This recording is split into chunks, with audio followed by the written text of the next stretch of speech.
RCR, la red que comunica y une al Perú. A esta hora vamos a tomar contacto y le agradecemos como siempre la amabilidad que tiene con RCR, Red de Comunicación Regional, al doctor Jorge Villasante Araníbar. En su momento ha sido ministro de Agricultura, también titular de la Producción y de Trabajo y Promoción Social. Doctor Villasante, qué gusto saludarlo, como siempre muy amable por la gentileza de su parte. Muy buenos días, señor Hernández. Un saludo a todos los televidentes y a su entera disposición. Bien, hoy el Pleno del Congreso va a debatir el dictamen de la nueva ley agraria, ¿no?, aprobada por la Comisión de Economía y el Congreso. Usted ha sido en su momento ministro de Agricultura y también ministro de Trabajo y Promoción del Empleo, ¿no? Este texto incluye un régimen laboral con una remuneración básica de 930 soles más un bono del 20%, con lo que se totaliza un básico mensual de 1.116, ¿no? Y que ello deberá sumarse a la ratificación, ¿no? Pero también, entre otros aspectos, contempla el tema referido a salud, un aporte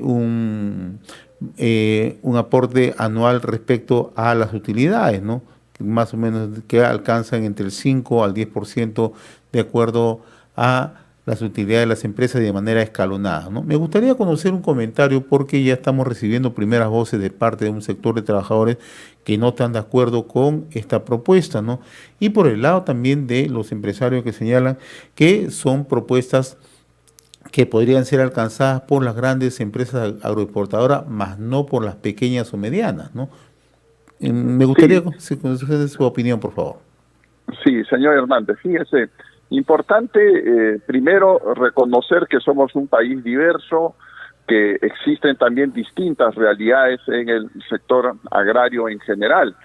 Yo creo que aquí hacemos mal si es que pretendemos y vamos a dictar una ley que englobe a todo el sector agrario indistintamente de su condición, llámese de empresas, personas naturales, llámense de grandes empresas, de pequeñas empresas, porque no hay que olvidar que también esta ley, el proyecto de ley, comprende como obligados a pagar, por ejemplo, las obligaciones laborales y obviamente también tributarias y en su caso las aportaciones sociales a personas naturales que realizan la actividad.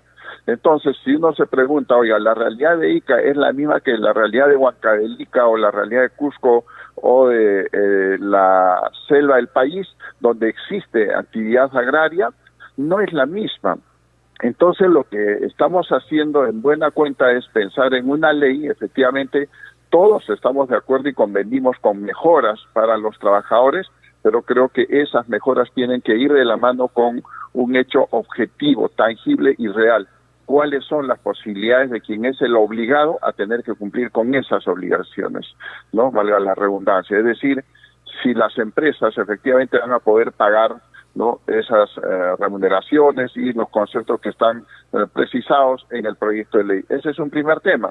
Y un segundo tema, en mi opinión, es que efectivamente tenemos que pensar que tienen que haber mecanismos de incentivos que la ley o el proyecto de ley los recoge en buena cuenta, ¿no? Como por ejemplo el pago de impuesto a la renta progresivamente ir creciendo hasta llegar a un porcentaje que es el que tiene el régimen general. Las aportaciones al seguro social en salud también se hacen de manera progresiva.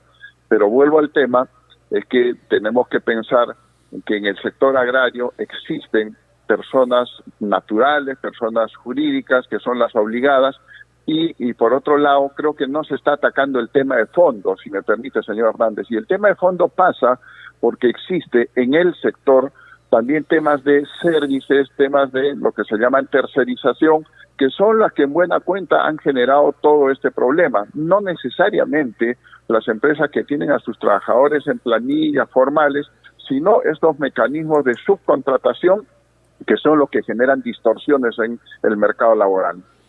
Ahora, hay un tema que me gustaría plantear. Usted ha sido ministro en dos carteras que están relacionadas íntimamente a este tema, en el sector de agricultura y en el sector trabajo y promoción del empleo, ¿no? Se deroga la ley, ¿no?, la ley de promoción agraria, y nos encontramos ahora frente a un problema real, ¿no? Entonces, tengo la impresión que estamos en la búsqueda de aprobar una ley para tratar de soliviantar, tratar de atenuar, tratar de mitigar un poco la situación que estamos viviendo, ¿no? Pero nos encontramos con hechos que ya llaman a la preocupación. Hay sectores que dicen, nosotros no vamos a aceptar si no son 70 soles.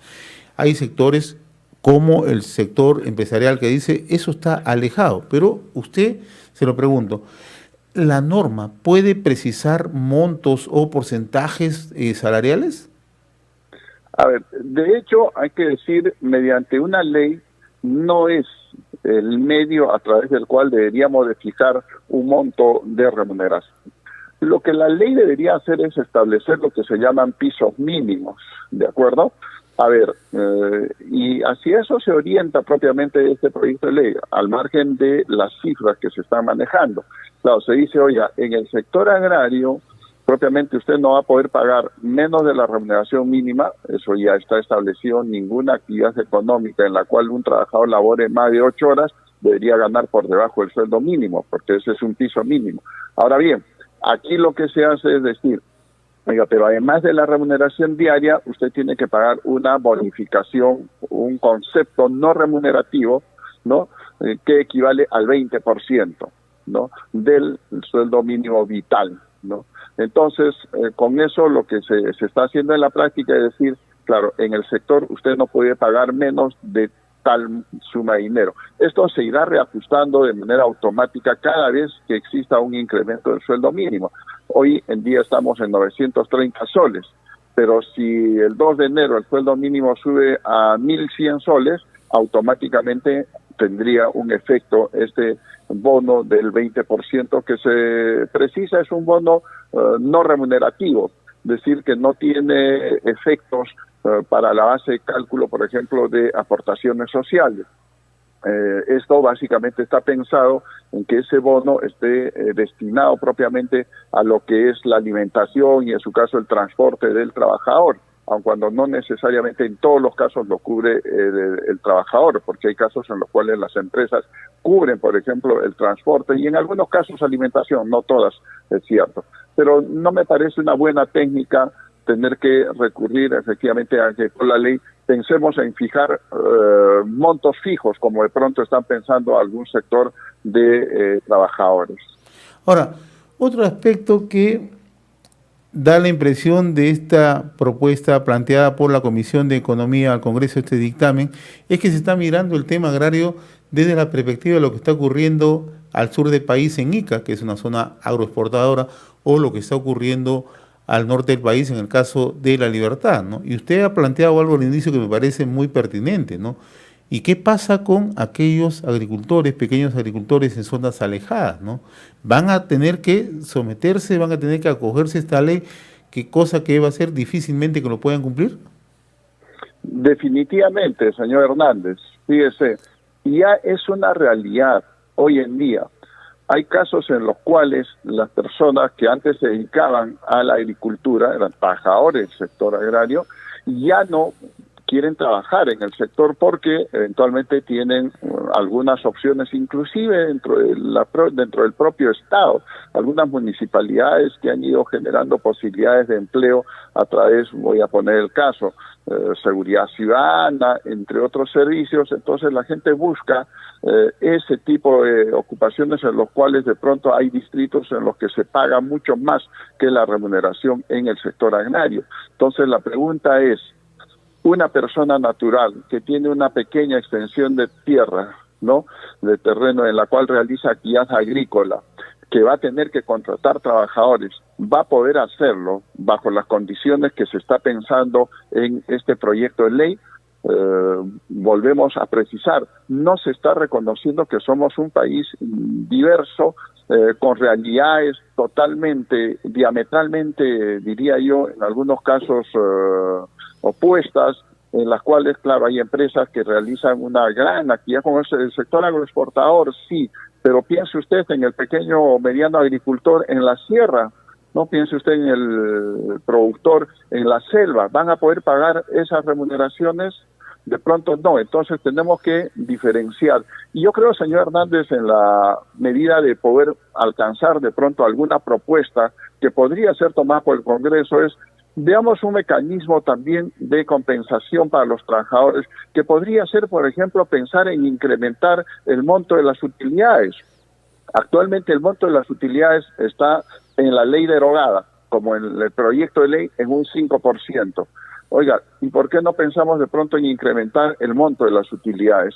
Es decir, en la medida en que le vaya bien a las empresas, también le irá bien a los trabajadores y podrían recibir, obviamente esto no es mes a mes ni es diario, es al finalizar en un ejercicio económico, poder recibir, por ejemplo, utilidades. En vez de participar del 5%, ¿por qué no participar de un 8%? Esto no afectaría económicamente a las empresas porque finalmente, ¿no?, el impuesto a la renta tiene un tratamiento que le permite también deducir determinados conceptos en el pago final del impuesto a la renta anual que tiene que determinarse, ¿no? Ahora, una de las argumentaciones que se mostró para generar toda esta situación de crisis que vivimos en el agro es que no hubo una suficiente fiscalización de parte de SUNAFIL, ¿no? Usted ha sido ministro de Trabajo. ¿Es tan difícil que el Estado pueda fiscalizar, sobre todo en este tema en el sector agropecuario? Porque hemos conversado con distintos representantes de la AGAT, que es la Asociación de Gremios Agropecuarios del Perú, y ellos nos dicen, hasta el momento SUNAFIL no ha mostrado una sola service que haya sido multada o haya sido observada. Entonces la pregunta que uno se hace es, ¿hubo o no hubo fiscalización como para poder tener una idea exacta si verdaderamente se estaba cumpliendo con ese trabajo? Señor Hernández, ahí creo que es importante tener en consideración lo siguiente. Los sistemas de inspección laboral propiamente, en ninguna parte del mundo van a poder llegar a todas las empresas y en todas las actividades económicas. Fíjese, la pregunta es, ICA, ¿cuántos inspectores de trabajo tiene al día de hoy? ICA, si la cifra no me es esquiva, ¿no?, ICA no tiene más de 17 inspectores de trabajo para todas las actividades económicas, ¿de acuerdo? Y donde hay minería, hay pesca, ¿no?, hay sector agroexportador. Entonces es posible que la inspección de trabajo pueda estar en todos los lugares de trabajo a la misma vez. Eso es imposible, ¿no? Ahora, hay que añadirle algo que sí deberíamos de tener en consideración. En el sector agroexportador en particular, por normas que existen, normatividad en el desarrollo específico de la actividad, se les pide a muchas de las empresas agroexportadoras que realicen procesos de inspección, de supervisión, que en algunos casos también comprenden los temas laborales. Entonces, sí creo, y ahí va, creo, parte de la preocupación de los trabajadores, que es un tema central que, reitero, la ley no la está abordando. La ley no está abordando el tema de los servicios de la tercerización, ¿no?, que son, en mi opinión, un tema central, ¿no?, en los cuales deberíamos de poner, por ejemplo, un límite. No puede ser que existan, de pronto hayan empresas que sí cumplen, y en eso habrá que ser claro, pero también hay muchas empresas que no cumplen. Entonces, de pronto contratan trabajadores para desarrollar la actividad principal y tienen un alto porcentaje de trabajadores desarrollando actividad principal, llámese de sembríos, llámese en su caso de cosecha, y eso no debe ser. Deberían de ponerse límites porque la tercerización y eventualmente los servicios no están pensados para reemplazar trabajadores de la actividad principal. Ahora, finalmente, escuchábamos el otro día con bastante preocupación al ministro de Economía y Finanzas, Waldo Mendoza. Él decía que, si bien es cierto, vamos a tener una ley, pero una ley que no va a satisfacer ni a los trabajadores probablemente, ni tampoco al sector de los empresarios. Por el lado de los trabajadores ya hemos visto, ¿no? No aceptan salarios mínimos menores a 70 soles por día, ¿no? Por un lado, ¿no? Y han dicho que van a proseguir con las medidas de fuerza. Y por el lado de los empresariados, del empresariado ha dicho que en el caso de las agroexportadoras o las empresas agroindustriales, probablemente ellos tengan capacidad, espaldas para hacerlo, pero ¿qué pasa con las pequeñas y medianas empresas? Mi pregunta es muy directa, ¿cuáles son los riesgos a los que podríamos enfrentar si no tenemos un marco legal que pueda satisfacer en cierta medida ambos lados? Lo que va a ocurrir es lo siguiente: si es que y el Congreso no toma una decisión, lo que ocurre es que los trabajadores están regidos por el régimen laboral general, es decir, por el decreto legislativo 728, que lo que establece es pago de una remuneración, que será no menos de la remuneración mínima vital, ¿no?, y el pago de gratificaciones, CTS, en los mismos niveles que corresponde a los trabajadores de la actividad privada. Esto eventualmente yo sé que es difícil que deje satisfechos de pronto a los trabajadores, pero también pues, se generan problemas por parte de las empresas. Yo creo que este no es el escenario, lamentablemente este no es el escenario para pensar en una ley que satisfaga a ambos, ¿no? Aun cuando sí podrían verse mecanismos, reitero, de pronto las utilidades puede ser un mecanismo y también el otro tema puede ser poner límites así taxativos, expresos, y con una posibilidad de que la fiscalización laboral, llámese Sunafil, puede intervenir de manera mucho más efectiva, límites en lo que es la tercerización y los servicios. De pronto, por ahí podríamos ir evitando una serie de excesos, de abusos que se cometen en el sector. Doctor Jorge de Santa Arániga, yo le agradezco como siempre la amabilidad que he tenido con RCR, Red de Comunicación Regional. Muy agradecido por la gentileza de su parte. Un bonito año 2021. Que tenga buen día. Muchas gracias a usted y también feliz año a todos. Gracias. RCR, la red que comunica y une al Perú.